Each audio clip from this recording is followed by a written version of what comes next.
So hello everyone, welcome to our Cecilia Health webinar. A happy heart is a healthy heart. That is our topic for tonight. We have lots of great information. My name is Katie. I'll be your host, and our speaker, who I'll introduce to you in a few minutes, will be Miss Teresa. So should you have any technical difficulties during the broadcast, there is a phone number at the bottom of that first screen that you can call. So um, we'd like for this to be there's the phone number. It's called Log Me In Support. It's 1-800-263-6317. So our format includes a short presentation followed by an interactive discussion. To type in a question, just use the question section of your webinar toolbar. You'll find that to the right of your screen. You can kind of click and drag it out of the way if it's in your way a little bit. But at the end, you'll have a chance to ask questions. So we look forward to an interactive webinar.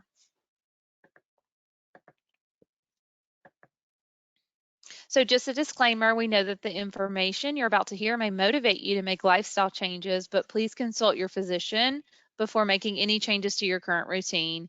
The Cecilia Health Certified Diabetes Educators will provide strategies to help you manage your diabetes. This online Q&A session is intended to give general advice. This information is not a substitute for personal medical advice and involves the professional opinion of the Cecilia Health Certified Diabetes Educators. So our webinar leader this evening will be Ms. Teresa Grasso. Teresa is a registered dietitian and certified diabetes care and education specialist. She's been working in the nutrition field for over 20 years and has specialized in diabetes care for the last 10. She resides in New Jersey with her husband and 3 girls. She leads an active life with her family as they are involved in multiple sports and activities. She's passionate about nutrition and leading a healthy lifestyle and enjoys teaching others how to improve their health. So thank you so much, Teresa, for being with us this evening and sharing with us your expertise. So you may take it away. Thank you, Katie. Welcome, everybody. So tonight, here is our agenda. Our discussion will include a little bit about cardiovascular disease and what it is, our CVD risk factors, why people with diabetes are at an increased risk for cardiovascular disease. We want to talk a little bit about steps to prevent, that you can take to prevent that cardiovascular disease. And then I want to share some resources, and of course we'll open it up for questions, and we can have a little interaction at the end of the presentation. Just a reminder to talk to your healthcare provider before making any changes to your diabetes treatment plan. So what is cardiovascular disease? And you'll see it's normally abbreviated, that's CVD. And basically that's talking in general heart disease related to atherosclerosis. And that's basically the plaque buildup in our artery walls. So if you can see those 2 arteries there in the picture, we have our normal artery. And then we have that diseased artery where you can see that plaque developing, blood clots, fatty deposit. And when we have that, it basically narrows our arteries, which makes it harder for the blood to flow through. So you could see that it's narrowing it. The blood is going to have a little bit of trouble getting through, and it may form clots, and it may stop blood flow altogether, which is what causes a heart attack or a stroke. Okay, so when we talk about a heart attack, you know, there's some warning signs: discomfort in the center of your chest. It may last a few minutes. It may go away and come back. Discomfort in other areas of your upper body, arm, back, neck, jaw, stomach, shortness of breath, and breaking into a cold sweat and feeling nauseous. So those are some warnings. A heart attack occurs when blood flow to part of the heart is blocked by a clot. So most people survive, thank God, their first heart attack, But it's important to have some interventions, right? So we want to make sure we're making changes, and your doctor will normally advise on medication, lifestyle changes following a heart attack. Stroke is another thing that can happen with that narrowing in those arteries. So a stroke would be sudden numbness or weakness in the face, arm, or leg, especially on one side of the body. So that's a sign. Sudden confusion, trouble speaking, difficulty understanding speech, sudden trouble seeing in one or both eyes, sudden trouble walking, dizziness, loss of balance, or lack of coordination, and a sudden headache with no other known cause. That can be a sign of a stroke. And there are different types of stroke. So again, if you look over at our picture here, we have an ischemic stroke and hemorrhagic stroke. So your ischemic stroke is the most common, and that's what happens when a blood vessel that feeds the brain gets blocked. Usually that's from a blood clot. When the blood supply to the brain is shut off, the brain cells will die. The result could be inability to carry out some previous functions, depending on what area of the brain was affected. It might affect your walking or your talking.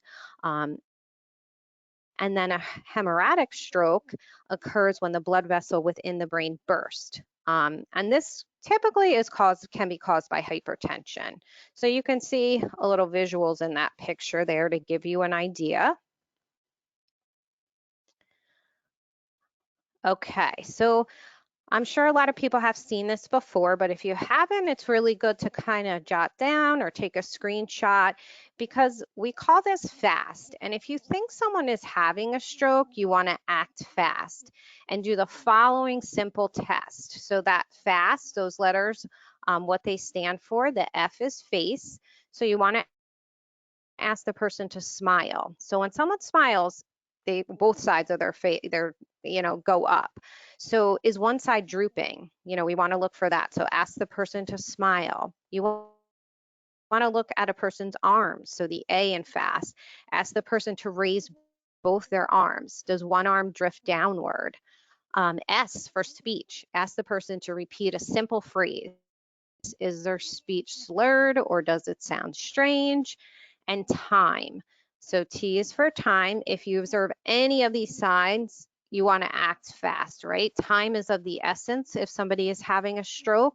So you want to call 911 immediately. So the FAST acronym is a good one to remember. Okay, so other types of CVD, heart failure. So sometimes when someone says heart failure, you might think, oh gosh, that means the heart stops. But that's not really, the heart doesn't stop when they say heart failure.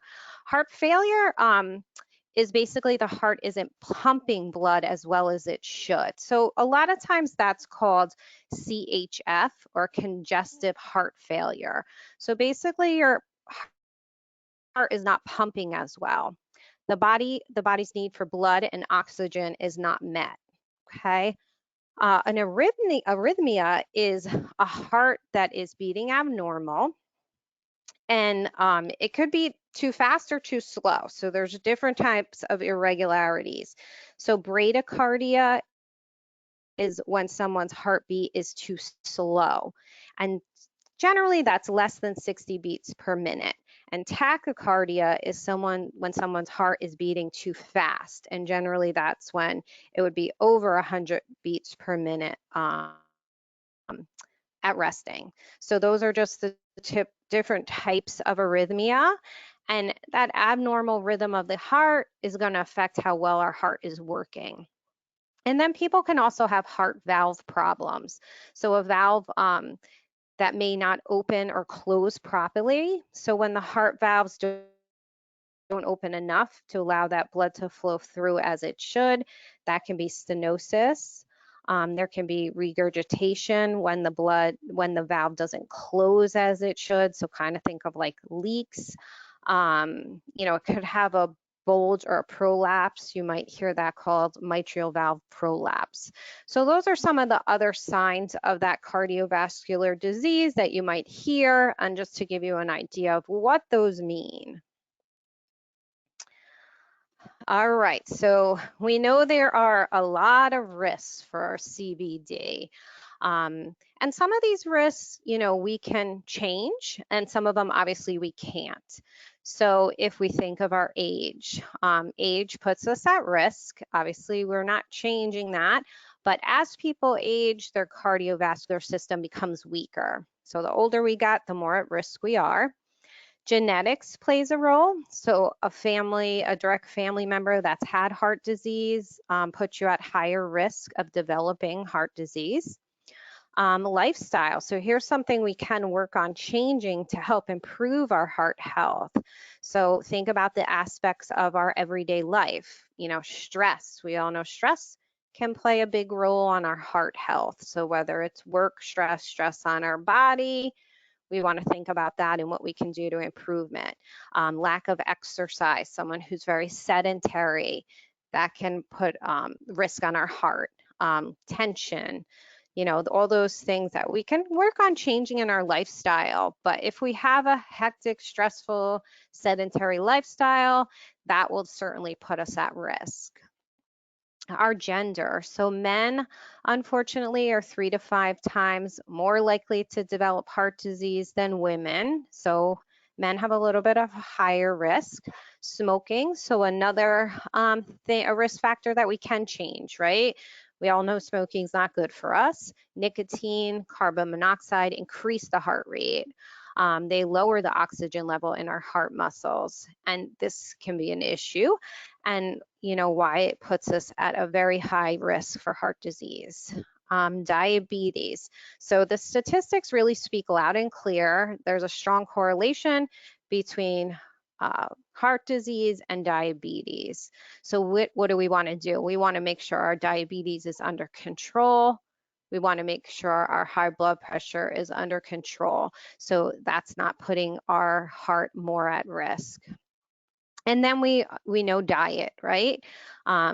We know that a diet rich in fat and salt and sugar, too much alcohol, that's going to increase our risk of heart disease. So we want to talk about following a healthy diet to decrease that risk, and we'll get into that more. Okay, so cardiovascular disease and diabetes. We know that at least 68% of people age 65 and older with diabetes die from some form of heart disease. 16% die of a stroke. So here's those statistics I was talking about. Adults with diabetes are 4 times more likely to have the heart disease or a stroke than adults without diabetes. And the American Heart Association considers diabetes to be one of the 7 major controllable risk factors of cardiovascular disease. So getting our blood sugar under control is going to help protect our heart. So another good reason that we need to make sure our diabetes is under control. And why are we at higher risk if we have diabetes? People with diabetes are more likely to have the following conditions that increase their CVD risk. So high blood pressure. So we'll hear this a lot, but when we have diabetes, we're more at risk for high blood pressure. High blood pressure puts us more at risk for heart disease. Abnormal cholesterol levels and triglyceride levels. So when we look at our cholesterol levels, LDL cholesterol is our bad cholesterol, right? So we a lot of times think of that as the bad. So you could think of the L and LDL as our lousy cholesterol.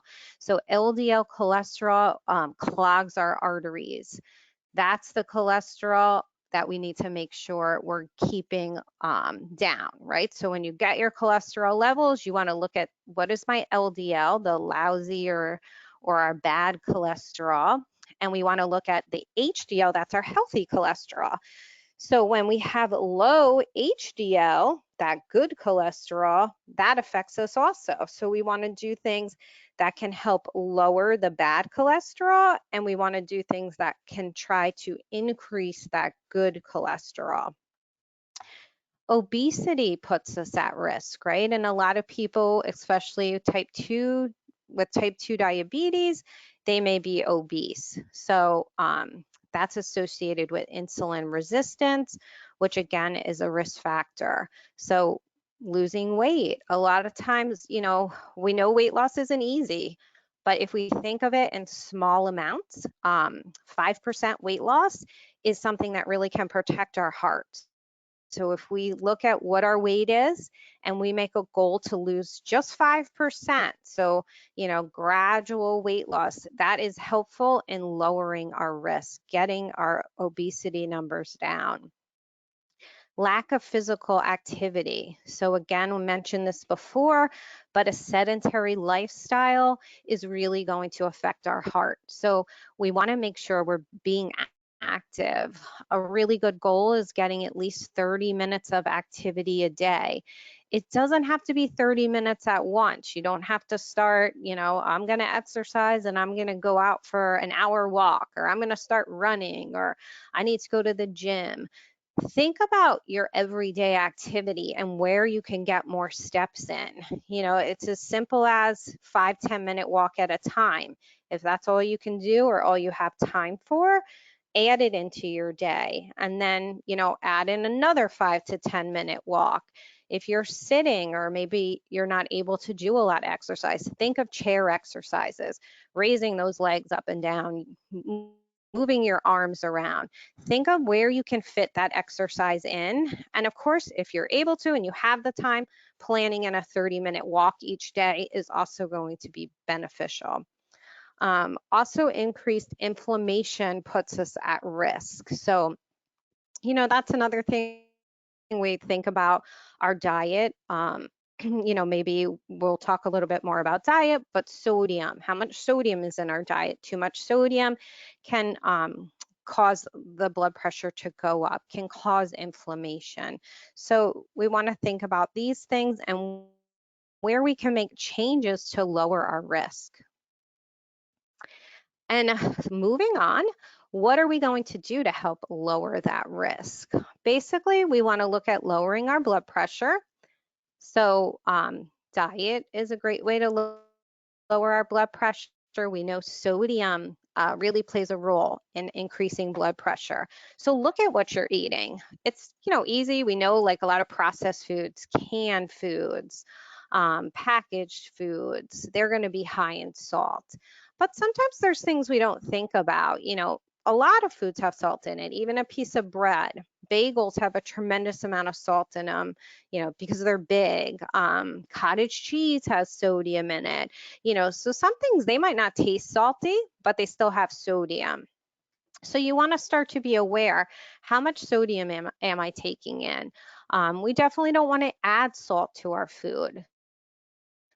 Like I mentioned, foods already have sodium in it. So really try to use herbs, spices, garlic, onion, fresh herbs, basil, parsley, different things to season your foods where you're not adding that extra salt. Losing weight. So we spoke about that, and really looking at your weight right now. What is 5% weight loss, and make that a goal. Exercise more. So we spoke about that, but really just where can I fit that exercise in? And planning it into your routine, your daily schedule. So a lot of us are super busy, right? And a lot of times we can make a ton of excuses. I don't have time. I can't fit this in. But just like it's an appointment, you make an appointment somewhere, you stick to that appointment, make that appointment with yourself to exercise. And again, if it's only 10 minutes at a time, that's fine, but that kind of gets you going and gets you motivated to keep doing more. Managing your diabetes. So if you know your blood sugars are out of control and you're, not within range, what are you going to do about it, right? You want to talk to your doctor, see what's going on, see if, the medications are working right for you. Are you taking your medication? Sometimes we skip those medications, and what happens then, that blood sugar can go up. Our goal, fasting blood sugar, we want it between 80 and 130. And then if we're checking our blood sugar after we eat, 2 hours after a meal, we want it no higher than 180. So those are some goals to think about when you're testing your blood sugar. Write them down and see if you're in range. If you're not in range, what are we going to do? We're going to look at our diet, right? If my diet, maybe I'm eating things I'm not supposed to, or maybe my portions have been a little larger than they should be. I can start to work on that, right? I can think of that food plate where my meals are half filled with vegetables, salads, broccoli, cauliflower, green beans, zucchini, all those great vegetables. I want to do larger portions of those. I want to keep my starchy foods, my rice, my pasta, my bread to the quarter of my plate, and the other quarter, I want my lean proteins. So just think about your meals and what you're doing. Doing more exercise can help lower blood sugar. So we spoke about that exercise. Adding more of that is going to help your diabetes, right? So think about what changes you can make if those blood sugars are not where they need to be. Getting them under control will lower your risk of heart disease. And definitely quitting smoking. So like I said, we know smoking's not good for us. We know it's hard to quit if you are a smoker. It's a hard habit to break, but it's better to start. And if you're in New York, 311 has great resources for smoking cessation. You can speak to your doctor. You could speak with your health coach. But 311 is a good place to start, and getting started on a program and breaking those habits, right? Smoking a lot of time is tied to certain things we do in the day. So maybe if you can think, okay, when am I smoking and how can I break some of those habits? So working on some of these things will certainly help lower your risk of heart disease. And really, one of the best things to also do is make sure your blood pressure is under control. Because if our blood pressure is high, that's going to double our risk of stroke. We want to monitor our blood pressure, and we need to treat it if it's high, right? So high blood pressure, we want to maintain blood pressure less than 140 over 90. An ideal blood pressure is 120 over 80. So we try to maintain it around there. Someone with hypertension, like I said, we want it no higher than 140 over 90. Blood pressure can fluctuate, right? It's never going to be the same each time we check it. If we are moving around, if we're stressed, if we're anxious, that can affect our blood pressure. So it's always good to check it. If you have high blood pressure, it's good to have that monitor at home. Check your blood pressure, see what it is, keep a log, bring that log with you to your doctor's visit, right? So you can compare those. If we just have one reading, it doesn't really always tell us the whole picture, because we will fluctuate in our blood pressure. If you do get a high reading, try to rest, try to check it again. If it's still above that 140 over 90, that would be something to reach out to your doctor and see what they would like you to do. Sodium we talked about. So in general, with high blood pressure, we try to keep our salt intake to 1,500 milligrams a day. So that's about a half a teaspoon of salt.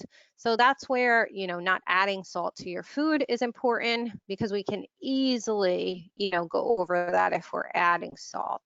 You want to look at your food labels. When you look at a food label, one of the most important things on the label is going to be the serving size. You want to know, what's the serving? What are we talking about? And then you can look at that sodium level. So let's say something says half a cup serving and the sodium says 500. If I was to eat a cup of that food, I'm going to get double that. So if the serving said half a cup, I eat a cup, On the label, it says 500 milligrams per serving. So per that half a cup, when I eat a cup of that food, I got 1,000 milligrams of sodium. So be real careful when you look at a label that you're always looking at the serving size. Even if something seems low, if we eat too much of it, we're going to get a larger amount of sodium. If something says low sodium, it means it has to be 140 milligrams or less per serving. So generally, if you see that low sodium, that's going to be a better choice. But again, you're always looking at that serving size. When you see foods that say reduced sodium, reduced just means it's 25% less than the original product. So let's say you picked up a can of soup and it says lower sodium. So it's going to mean that they made the soup 25% less sodium than their original product, but it doesn't by any means mean that it's low. So you always want to, again, look at that serving size, look at how much sodium. A real basic rule of thumb is anything that's 300 milligrams or more, I would start to question, right? Okay, this product has 300 milligrams. How much of it am I going to eat? Am I only going to have one serving? Then maybe I'm not going to be okay. But if it's a product that maybe I was going to eat more than one serving, that 300 is going to multiply pretty quickly. So take a look at those labels, see what has sodium in it. You can start to see how it adds up for you. And you're trying to keep it to that 1,500. We want to eat fruits and vegetables every day, right? So our goal is about 4 to 5 cups, which is a little hard to measure. But basically, you could say about 2 pieces of fruit, 2 to 3 pieces of fruit, and you're going to do around 2 cups of vegetables, something like that. Fruits are good to have in between as a snack. Vegetables, try to have them with your meals. A lot of the nutrients in our fruits and vegetables, the potassium, the magnesium, those are beneficial to helping keeping blood pressure low. So we want to have that colorful diet and include lots of different colors, right? Red, green, orange, yellow. So think of your plate as colorful and look at where you can pull more of that color in. And you're going to easily do that if you're including your fruits and vegetables every day. Back to our exercise. So 30 minutes of moderate to vigorous exercise, at least 5 days a week. So we look at exercise, so there's a lot of studies that show 150 minutes per week is beneficial for our heart health. So if we were to break down 150 minutes, there's your 30 minutes, 5 days a week, okay? So trying to get that in, if you only are able to do 15 minutes at a time, try to do 15 minutes twice in the day. 10 minutes at a time, trying to do it 3 times a day. If there's a day that maybe you're able to go for an hour walk, then maybe other days where you're busy, you only have to do 15 minutes. So you can break it up any which way you'd like, but a good goal is about 30 minutes a day. Quitting smoking, we spoke about, and taking your medication. So if you're prescribed a medication, you want to take it as the doctor prescribed. If you are having trouble remembering, maybe you leave it out somewhere, by where you brush your teeth or where you make your morning coffee, try to put it somewhere where you'll remember to take it every day. Okay. Obesity. So we know that it's linked to complications with our blood pressure and our diabetes. It raises our risk of having a stroke. So losing as little as 10 pounds, or like I mentioned, the 5% can really have an impact. So again, look at what your weight is and what that around 5% would be, or around 10 pounds is a good gauge. We want to look at our BMI or our body mass. Less than 25 puts us in a healthy weight range. It's not always achievable for everybody, right? The BMI scale is not a perfect scale. It doesn't take into account men versus women, old versus young. body, size, bone mass. So it's just a tool to look at. What you can think about is too, is as I'm trying to lose this 5% weight or this 10 pounds, where is my BMI going? So you could see where you start. So maybe like if I start and my BMI starts at a 34, and I lost that 10 pounds and now I'm down to a 31, I'm making an impact, right? So I might not get all the way down to that 25 right away. But if I'm moving that scale downward and I'm moving that BMI downward, that's beneficial. Another thing when we're losing weight, it's good to check your waist circumference. So if you have a tape measure or even a string and a ruler, go ahead and measure your waist. So we want to see what our waist is. Losing inches around our waist also protects our heart. So if we carry a lot of that abdominal weight, that puts a lot of risk on our heart. So when you're doing all these things we spoke about and losing some weight, you want to check that you're losing those inches too. So when we're losing inches, that helps our heart. So sometimes that scale doesn't move as much as we want it to, but we might be losing those inches around our waist, and that's going to help you also. So think about those two things. And you can always work with a registered dietitian if you have weight loss goals you want to achieve.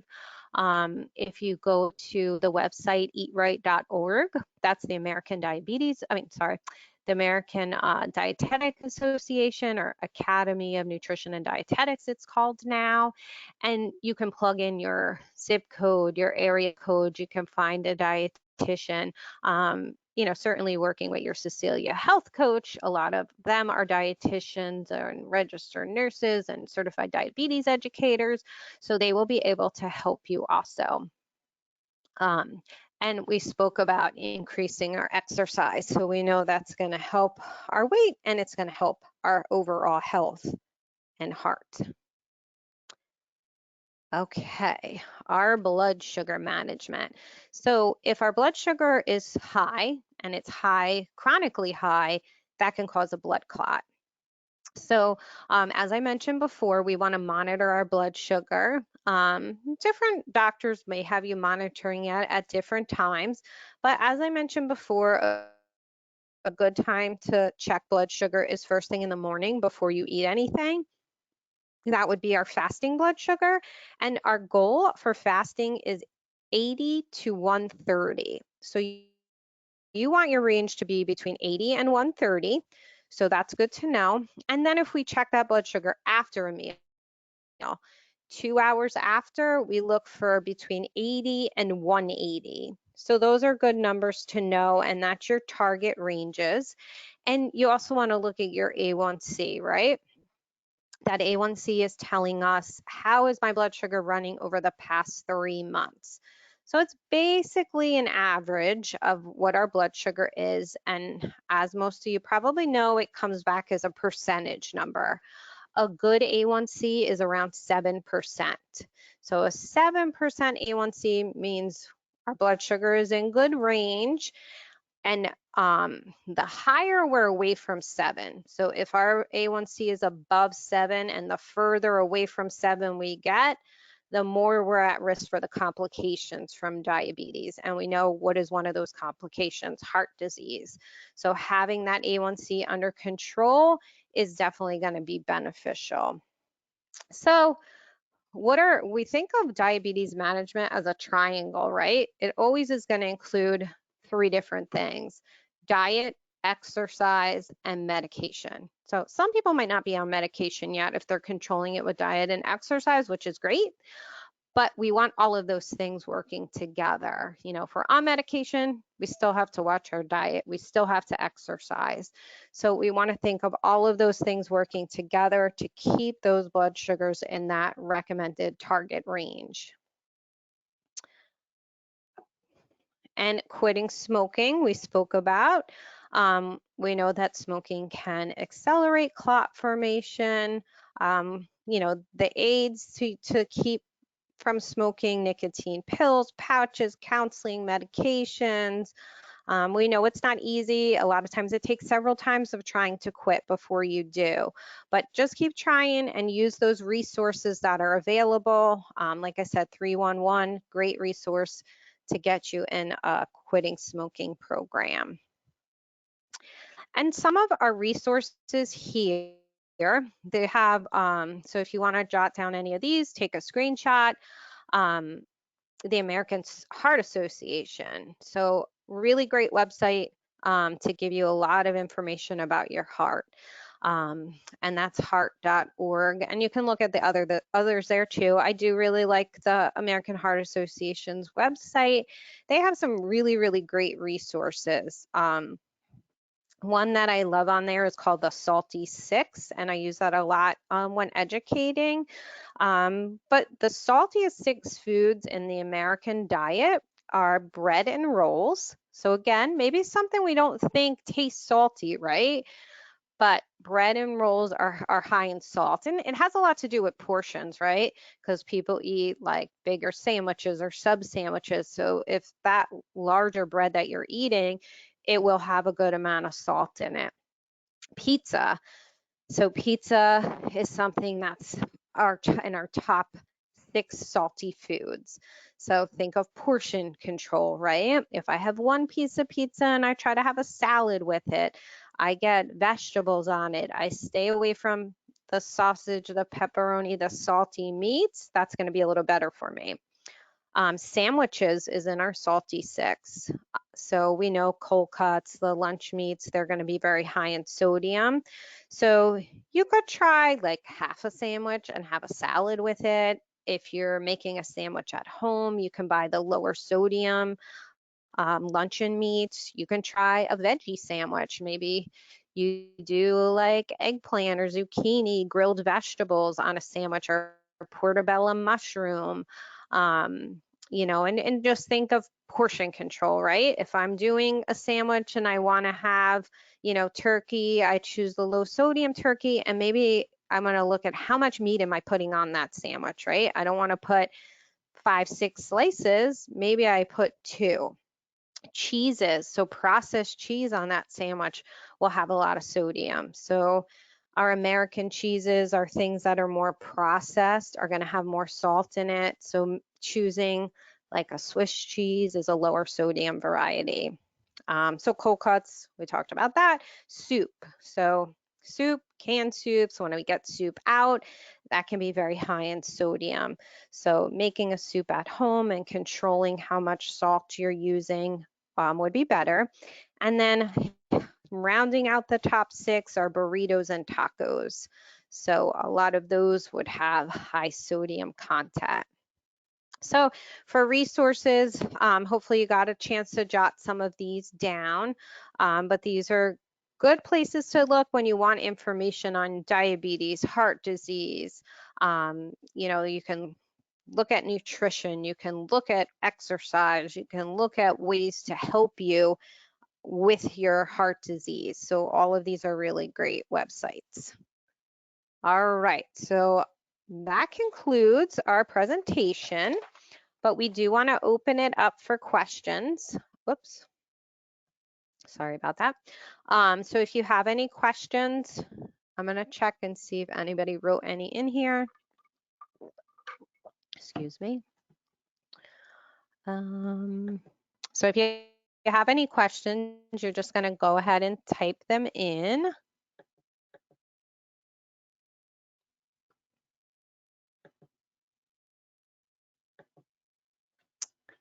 Okay, so somebody was asking, what is trans fat? So, you know, when we look at a food label and a food has fat in it, you'll often see the breakdown of the fats. And trans fat is basically a man-made fat. So the best way to think of it is like if you took a liquid oil, like a vegetable oil, and you were making margarine. So margarine is kind of like a semi-solid, right? It's not hard, it's kind of like in between. It's not liquid. And basically it's like a man-made fat, which is found to clog our arteries just like saturated fat. So saturated is our bad fat, along with those trans fat. So those are the ones that kind of clog our arteries. Trans fat can be in a lot of foods because it increases the shelf life of a lot of processed foods. So when we look at our fat, healthier fats are going to be things like monounsaturated, polyunsaturated fats. So let's say you picked up a bag of almonds or some kind of nuts. You may look at those and say, oh my God, these have a lot of fat in them. But if you look at the breakdown of the fat on nuts, it's healthy fat. So you'll see it has polyunsaturated, monounsaturated, and it's very low or lower in the saturated fats. So healthy fats are good for us. Omega-3 fats are something you'll hear a lot about, I'm sure, and that's a good healthy fat. So they're found in fatty fishes, salmon, mackerel. Omega-3s are in things like flaxseed, chia seeds. So those are things that you can think of as a good fat, omega-3 fats, and that can help with keeping cholesterol levels down. Okay, so we have another question.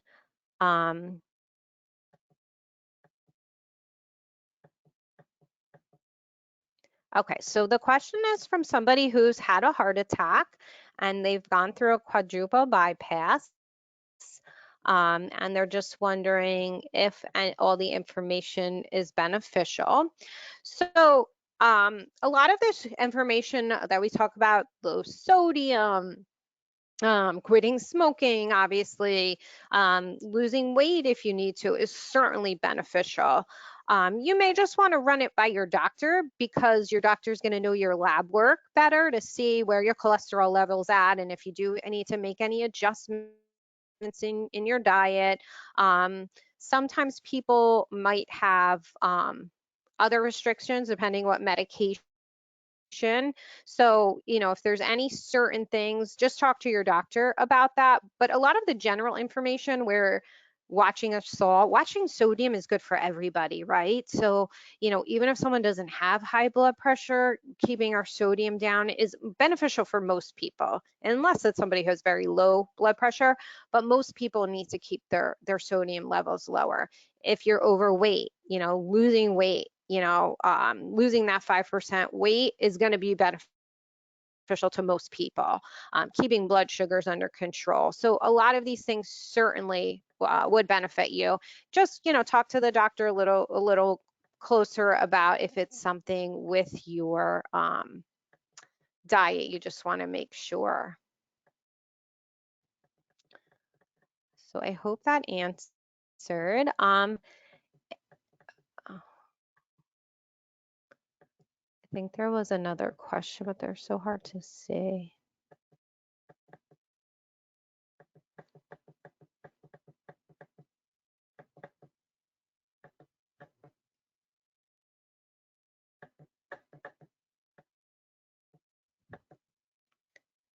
Okay, thank you. Another question that comes up a lot is about eggs. I know there's often talk, are eggs healthy for us? They are healthy, they're not healthy. Eggs do have cholesterol in them, right? So cholesterol is only in foods from animals. So nothing with a plant has cholesterol in it. So when you buy your oil and it says, it's plant-based oil and it's cholesterol free, that's because it's a plant, right? Cholesterol is only found in animals. So eggs definitely have cholesterol in them, but it doesn't mean we can't eat them, right? They're filled with a lot of good things too, B12, vitamin D, choline. If we have high cholesterol, American Heart Association usually says to limit our yolks to no more than 3 per week, but an egg is a great source of protein and a great source of nutrients, so you certainly can include that in your diet. Okay. And then one other thing, you know, how can you work on raising that HDL, that good cholesterol? Because we know that that is important to help with protecting our heart. So that could be a lot of those omega-3s I spoke about. So including those omega-3 fats in your diet is something that can help that HDL level. So again, things like salmon, mackerel, tuna, sardines, flaxseed. So getting flaxseed that's ground, because our body can't digest the whole seed. So you'd want to use ground flaxseed, chia seeds. Walnuts are high in omega-3. So adding that ground flaxseed, chia seeds to a yogurt or sprinkling on a salad, having some walnuts with maybe an apple for a snack, those are real great ways to add those omega-3s to our diet, and that can benefit raising your HDL. Also losing weight. So again, I know the same things always come up. Quitting smoking, and then increasing your physical activity. So if your HDLs are on the low side and you're like, how am I going to bring them up?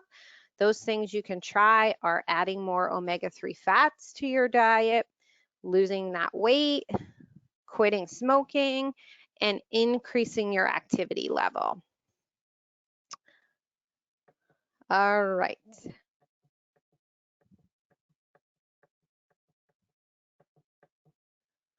All right, well, thank you for joining. I did want to let you know about our upcoming live events. So if you're interested in any of these, you can let your diabetes coach know and they can send you the schedule.